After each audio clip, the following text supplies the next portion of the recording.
Celeb Savant is a career retrospective type interview focusing on singers, actors, and industry experts. Join Barrett Edelstein now as he dives into the entertainment world.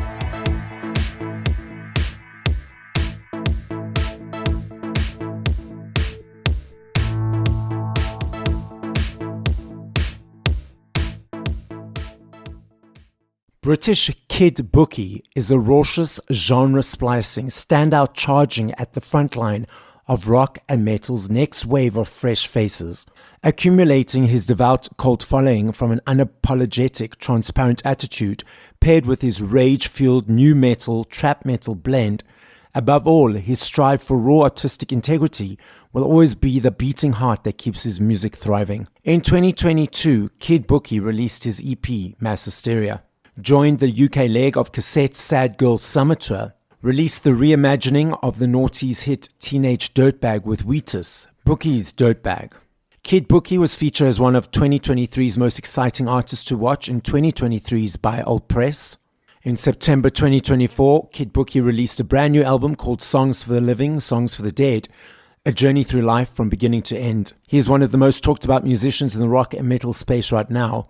He is a two-time nominee for Best Alternative Act MOBO Award, was nominated at the 2024 Heavy Music Awards for Best Alternative Music Act, as well as Best Breakthrough Live Artist at 2024's HMAs. Up next on Celeb Savant, we've got Kid Bookie. So where in the world are you and how are you doing? I am in South fucking London, in a place called Woolwich, and I'm okay, I think. I'm all right. Okay. You think you're okay? Where and why does the stage name Kid Bookie come from? When I was younger, there was a person called Bookie. In the culture here, when we was younger, you'd be a younger of somebody. So I was kind of like the younger of this dude. Yeah, and I took the name and it just kind of like stuck with me. And now it's like my fucking name. You referenced the name, but now let's rewind. At what age, whether you were a child or teenager, did you feel cool? You want to be in the creative world, creative space. And how did that journey progress to where we are today? I still don't feel fucking cool. I still, you know what I'm saying? I don't know. I'm still not like sitting there. I don't even know what the metrics is, how to measure what cool is. But I know that when I was young, my dad and he played music and he had vinyls playing fucking Nirvana, then LL Cool J and all of this shit. That shit was beautiful. It was like an amalgamation of madness, and it just resonated with a motherfucker like me, you know? You were inspired by all that music, so how did that transference happen from being inspired to the music to you creating yourself? Funny enough, trying to be cool. That's when it happened, because everyone went to school, and then all the fucking dudes are spitting bars in the playground, and you just got a skateboard and shit. So you're like, these guys are cool. And everyone treats them right, and they get the girls. So I was like, I feel like an ugly piece of shit, so I want to get all the girls too. So you just kind of you're just young, and you just fucking start rapping. But I never liked rapping when I was younger. I started from being in a little punk rock band, doing like fucking crazy shit songs, and then you just learn how to start rapping, and then you get older and you fuse them together, and all of a sudden, here I am talking to you from South Africa. You referenced the music. So you said you started in a sort of a punk band. So when did the shift happen to realize, okay, well, I actually want to now do rapping? How did that shift happen? Just because of the environment you're in. Okay. No one's really listening to the same music you are. So you kind of just put that in a little box because, you know, you need to fit in, and you know that if I start rapping, then I'll have a chance to survive in this little food chain ecosystem. So I learn it, you know, you learn the nuances of it, and then you start to enjoy it. You start to learn the science of it and what the fuck happens, and then how you can apply it to your shit going forward, and, you know, until it becomes like symbiotic with your process. Now you know the nuances, you know, the specialties of being able to apply this shit to that shit, and then you've just got all of your influences in one massive bowl. And here you are fucking making music with the legends of the music shit, just fucking going crazy. Okay, so I know this is the path that you've been went on. Do you feel or think, and I don't know if this is an answer you can answer, it might be a rhetorical question, Do you think that if your contemporaries or your peers were listening to the same music that you were listening to, that you would have stayed in that genre?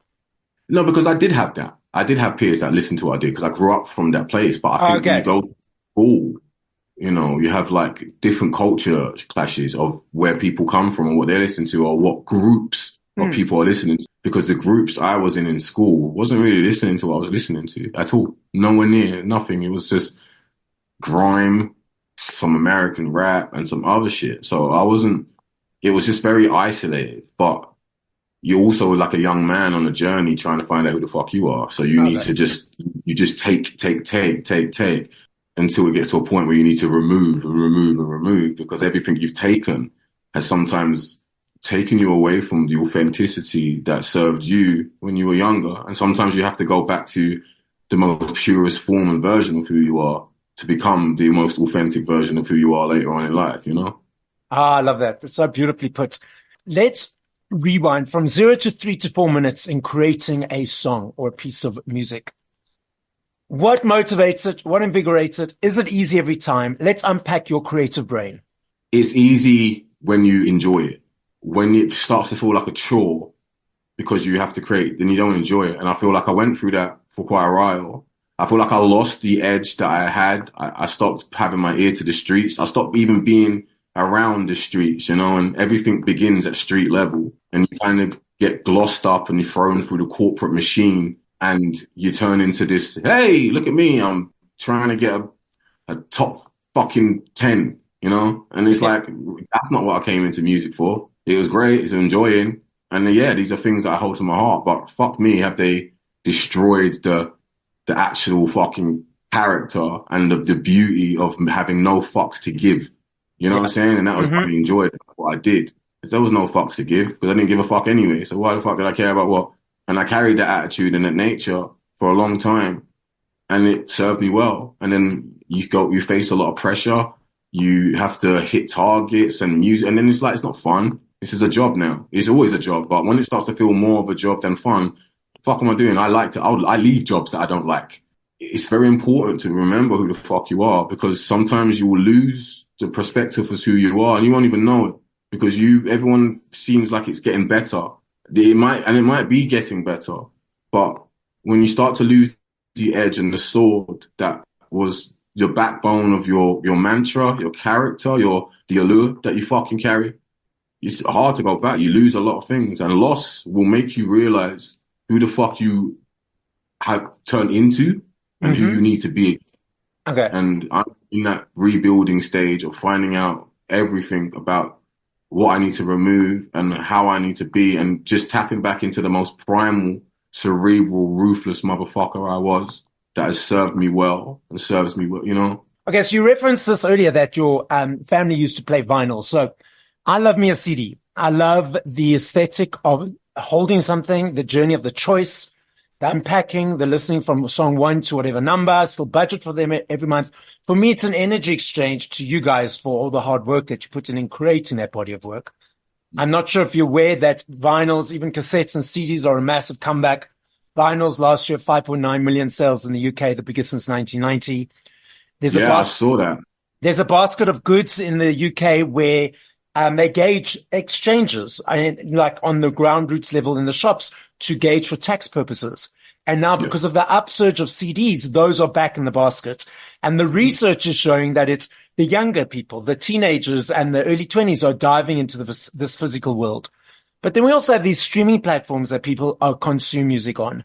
What are your observations of the landscape at the moment? I think streaming, it's like everything, you know, you can own stuff. I think your ownership is important. Like streaming is basically just renting your music for however long you have a subscription for, you know, you're just a subscription. And also casual, you know, there's new ways of consuming. Like people will just play stuff in the background whilst they're getting ready to go out. So you might have a spike on a Thursday to Saturday because people are putting you on a playlist. They're not taking you in. Yes. You know, music's put into this like consumable microwave type shit where it's just like eat it for the moment and then go out and consume as much as you can, but without even giving a shit what you're eating. You know, and I'm quite archaic in that type of way. I you know, and I love music. I loved the things that got me into music, and I loved what being away in music can bring you to being.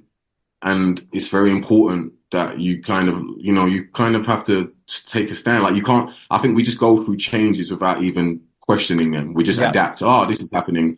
And taking a stand, it takes energy to take a stand. But if no one knows what they're really taking a stand for, then how do you begin? Because at the top level, you had Taylor Swift, who removed all the shit from Spotify and redid the albums and the masters for her, et cetera, et cetera. But then at this level, people, rely on being what's the saying? What's the word? Being visual, not visual, but seen. Yes. And that can be playlists on Spotify. That can be, all of this type of shit. So it's hard. They've squeezed out the money from it. How do you, even an artist at my level, I'm a multi-award nominated artist that's on your TV, on your radio, with works with the biggest fucking artists in the world. But yet, of course, I'm signed and shit. So the way I handle fees and stuff is different. But, I'm still having to sometimes struggle to find out how to get the check at the end of the month, Capitalism has destroyed the way we consume music, because it doesn't seem as personal as it used to be. It's all about trend, metric, and people sell dreams. Like, I don't know, everything's a dream seller. People think they're going to go there or here and change their life doing this, that, and the other, with people that are selling them dreams, because we all want a hook to buy on. Hope is apparent, and everyone needs hope. But you have to be smart, because that person selling you hope is probably trying to hope from something else too. And it's just a mismatch. You got to be very sincere, brave. You got to be strong. And you got to know that, all this is in representation to streaming, etc. But it's like dream sellers, and streaming is a dream seller too. People yearn to get that million streams that they've got one time, and then all of a sudden the next song is doing 80,000 streams, and you're wondering what the mix up is. Yeah, it's all a fuck. This is not in our control anymore. How visible we are. And it's also interesting you say that, because I speak to a lot of fans, people who enjoy music, but they might be observers, they might be consumers, they might be on the periphery. They maybe go to a concert every now and then. They maybe listen to the radio. They maybe stream stuff. But there's a lot of lack of education, because everyone, I tell them that the amount of money that guys get for 100 million streams is like $1,000. And they're like, what? They under the perception that you guys are making so much money from the streams, and they're so shocked and horrified to hear that that's not the case. So there's a massive education piece that needs to be told. And I think it's happening now. Like, I saw the clips of Snoop Dogg and a whole bunch of others saying it's not great what's happening, So I'm completely with you on the same page. It just needs to be balance of energy, and balance of payments, and balance of knowledge, I think, in the industry. Yeah, knowledge is important. And I think because everyone's so indulged in the rat race of trying to be successful, that educating yourself on how the industry has changed and where you fit in the industry as a module is very important.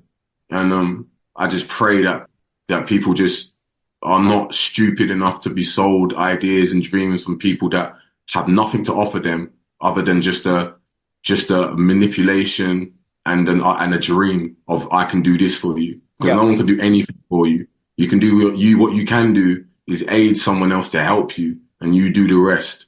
But no one's saving you. No one is going to change your life. You are. And you got to stay away from lust. You've got to stay away from, just dream sellers. Like, I have been sold so many dreams. I've not even lusting in a sexual way sometimes, but lusting after the dream of what you can be sold and how desperate you can be. And desperation in a way has ruined my life, because, when you are so desperate for change, you will do anything, and you will change who you are. You will change what you're doing. You'll change your environments, and to the point you stand on top of your hill and you're unrecognizable to your fucking self.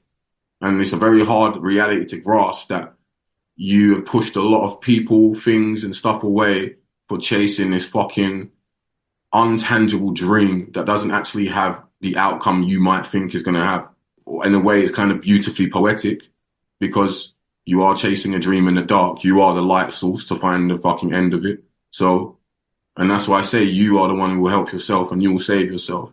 and the echoes of the void of people saying this, that, and the other, selling you this or handing that. Take what you can, but know exactly what you're taking, because there's repercussions for every hand you touch, you know? Exactly. I love this discussion. So now, what do you enjoy about performing live? Purging my spirit, purging the energy that I've contained throughout the whole day that I'm going to allow to be put out in a 30 to 1 hour, 30 to 60 minute segment. It's a good place for people to see you in your element. It's a good place for you to show people what you are beyond just the sounds that they've listened to. And it's important to captivate, change the world bit by bit by just putting enough ethos out there enough that people start to add it to their daily mantras. And now all of a sudden you've got an army of motherfuckers that are thinking in a similar linear way to you. And that's how you change the world, by sprinkling little bits of your mantra, your ethos, your ethics into a whole bunch of people that will, if there's 10,000 in the crowd, if 1,000 people take away the lessons of the night, and you do that night after night, and you've got a 1 million strong army in a year. That's the importance of being an authentic artist. You can be beautiful, you can be ugly, you can be great, you can be shit. But as long as you are for the people, because the people is an equal exchange, is a brick for brick exchange with the people. Exactly. You know, you're going to change my life and I'm going to change yours. So let's be authentic with each other at this place here, and we'll give you my brick and you give me your brick, and then we keep building these bricks until we've got a massive fucking house that we all live in, until the day we all decide to hang the rope up and just leave this little legacy for the fucking zeitgeist. And you look back and you've realized, you know, whatever. Okay, so I'm that dude that's normally right up in front. I'm dancing, I'm jamming. I'll take my cell phone up for maybe 1 or 2 pictures, 1 or 2 videos, and I put it away. I notice a lot of people around me these days have their cell phones out for a lot of time. They're filming, they're posting, they're tweeting, they're doing what they're ever doing. And you reference this energy exchange and this being seen and this brick for brick. Do you feel that that element of it takes away from that, or it's just where society is at the moment? It's just where society is. You can't tarnish everyone with the same stick, because some people are looking at that, filming that concert because it means so much to them, and they want to view it for the rest of their life. Okay. They want to see that, they want to remember that, they want to use this, you know, let's look at this scent, for example, as a memory curator to get to remember and feel and experience that time. So I'm not mad at it. I'm not mad at it at all. Like, first and foremost, it does not affect me. I'm tall. I can see over your phone, and your phone doesn't do fuck. It doesn't matter anyway. Like, enjoy your time. Okay. Like, I've never given a fuck about what people do unless it's affecting me or unless it's actually stupid. You know, I care a lot. I've got a massive heart. I'm a massive lover. You know, you learn these things anyway, you know, but give people the time to enjoy, because when you want to enjoy, if someone's not letting you enjoy it, you'll know what it feels like too. So okay, let people enjoy things. And if it's not effective, if filming a concert affects you, I don't think you should be in the concert anyway. Understood. You referenced that you're building yourself back up to your authentic self. How are you doing that? It's just a step by step of being in the moment, being true to yourself, or are there other practices you're putting into play? It's remembering, it's going back in time and looking at you and remembering what brain synapses were firing off at that time to feel the way you did. And a lot of it, again, comes from the innocence of just doing and trying. Sometimes you put a lot of pressure and you beat yourself up when you listen to this person, when, you know, this is a cruel place, like, you know, especially if you're trying to navigate it with friends, family, relationships, or whatever, like, and you have to try put yourself as number one because you don't have anything. It's so fucking hard. You know, I want to have everything. I want to have all the accolades I can so I can help my people. But before you get there, you still have to remember that you have your people around you. And it's so hard to lift up your head and see the damage that you cause and inflict by chasing this fucking stupid dream. And again, like, you get to a point when you're like, holy fuck, what the fuck has happened to my life and what's happened to me?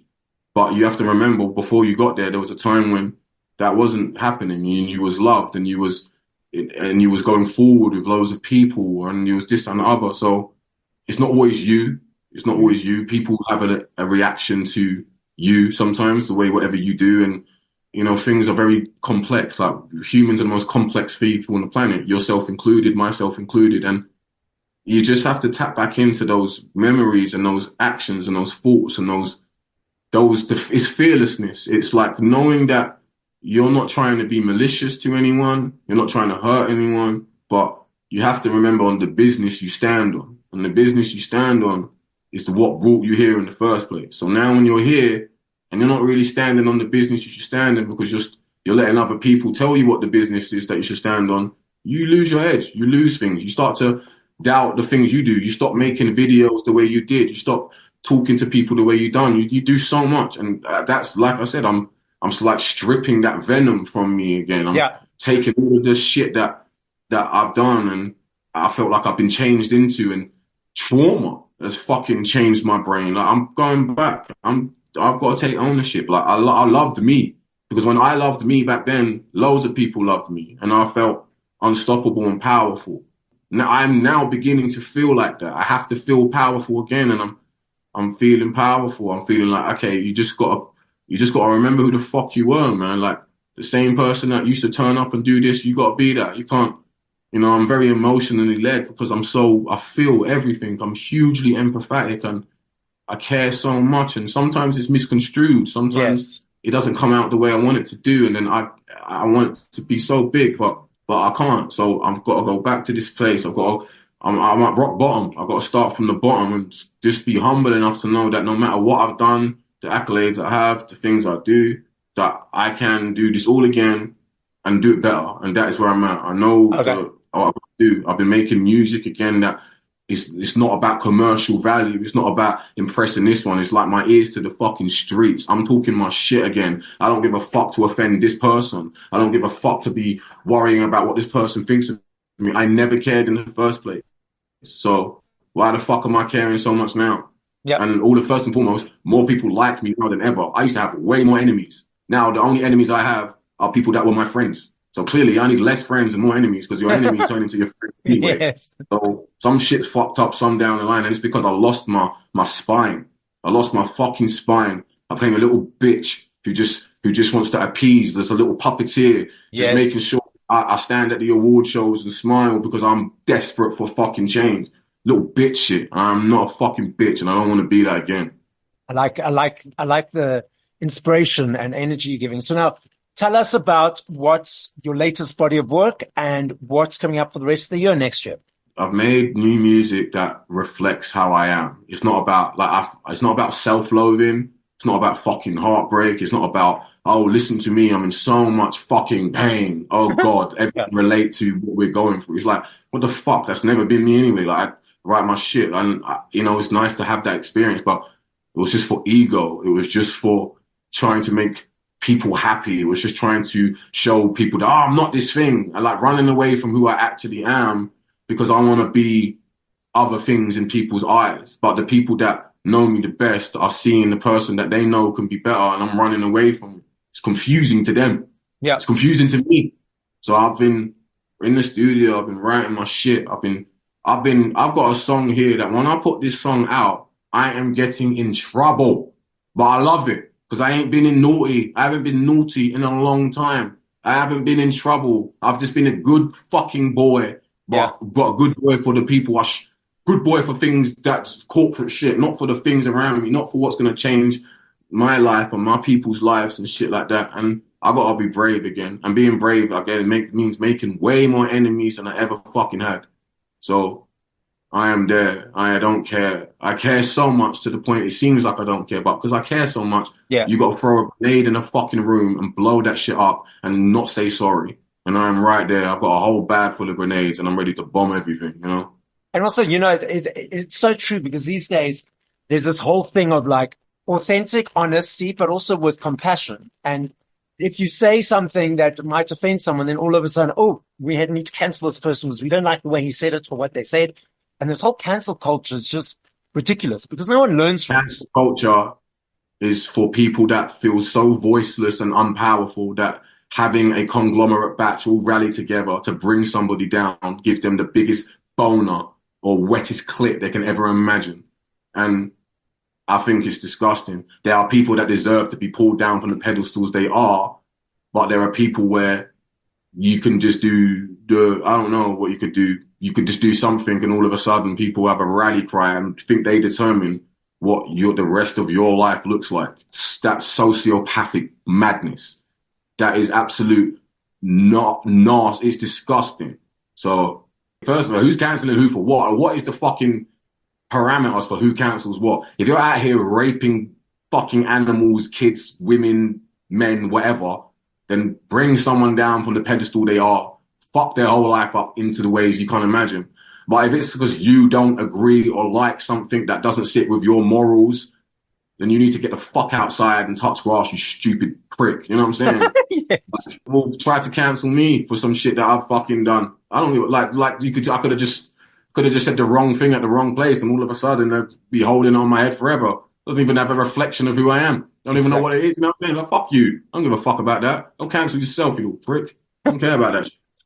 I'm so inspired by your voice and your words. So the podcast is listened to throughout the world. As a final message, what would you like to say? Avoid an unnatural death if you can. Say you love people as much as you can, because there's going to be a day they will never, it just doesn't matter, and you won't ever get to say it again. Be proud of your works. Be honest to yourself. Be true to you. Do not worry too much, because worrying is a world that doesn't exist and you create it. Walk straight into fear. And if you're scared, do it with fear.